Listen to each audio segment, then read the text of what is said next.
Hello po. Ngayon i-compare natin yung dalawang kojic acid soap. Ang isa dyan ay original, ang isa ay imitation.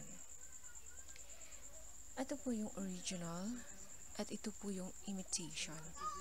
So, i-compare natin silang dalawa. Sa size po, kung mapapansin nyo, yung original ay mas maliit, yung fake malaki. Yung color ng original is darker. Yung fake, lighter po.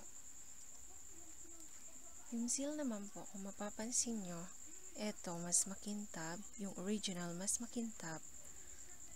Well, yung fake ay hindi masyadong makintab.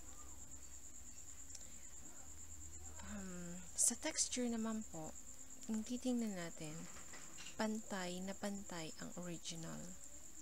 Samantalang yung fake, may mga ano po siya, mga parang bako-bako dito, malalim na part. Hindi siya pantay. Sa print naman po, kung titingnan natin, itong original, continuous yung print niya. So, Professional Skincare Formula by Dr. Alvin. Samantalang ito po sa fake,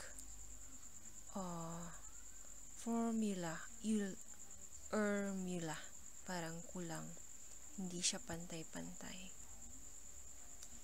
Para-pareho naman sila may pull to open. At pareho din sila may expiration date. Ito yung original.